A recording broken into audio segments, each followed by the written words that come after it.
老温突然暴走啊！操，这一辈子都安全第一、柔弱无骨的一个人，忽然刚了，都是光子鱼雷直击薄熙来要害啊！因为没有温家宝喊的一嗓子，把薄熙来拿下，那老习没有今天的，这都是温家宝的铁杆，全部给拿下了，那不是老习拿下的吗？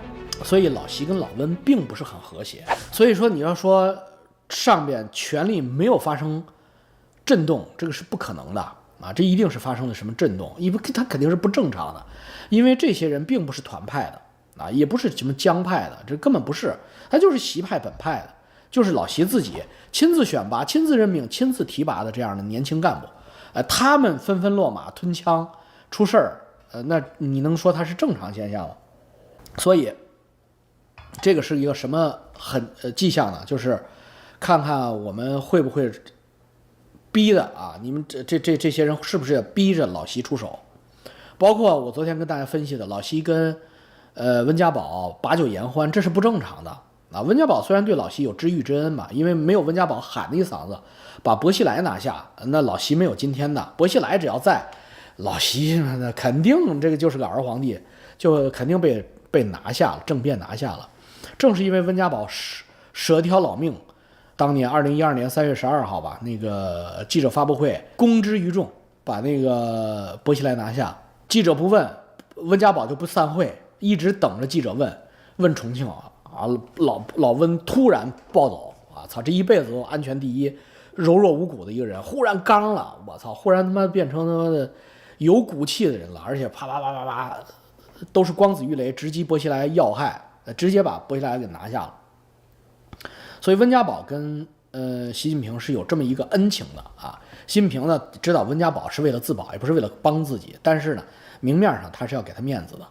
那么后来呢，基本上老温呢就是退得一干二净啊，包括沈栋出书啊，段伟宏被抓呀，这都是老习干的嘛啊！抓段伟宏不就是他妈的王岐山抓的吗？那你说老习要是不点头，那王岐山你给他3个胆子，他也不敢去抓老温的人啊。段伟宏是什么人啊？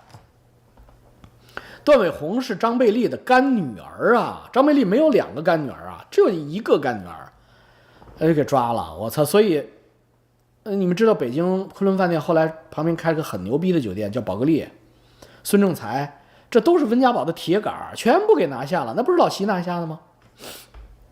所以老习跟老温并不是很和谐啊，可以说是2个人就是并不都有仇吧。孙政才是温家宝着意培养的接班人，隔代接班人，就是你这么给拿下了，我操！而且把段伟宏给抓了，判那个刑判那么死，所以这个忽然就出来了啊，高调出来了啊！你大家都回忆一下，你7秒钟记忆，老温以前出来偶尔过年过节他也出来说一句话，说都是风凉话。啊，说都是风凉话，什么改革开放、集体领导，这都是老温整天念藏经给老习。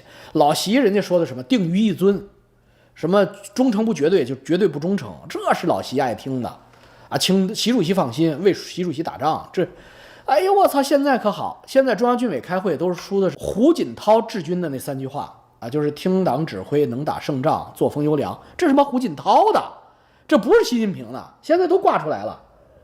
怎么回事？发生什么？我们不知道，但是我们会逻辑推演，不正常。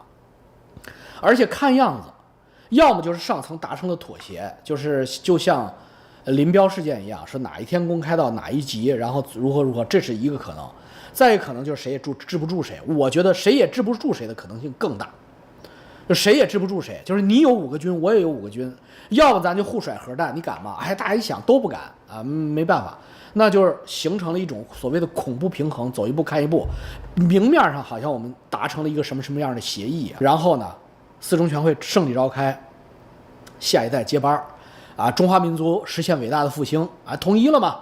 然后台湾特别行政区首任特区行政长官马英九接任，然后新的改革开放啊，跟川普搞在一起，我们继续改革开放，深度政治体制改革，这是温家宝、胡锦涛设计的一盘大棋啊！整个这叫什么华国锋模式啊？但是这超级华国锋模式，还让你在这个过程中啊把台湾收了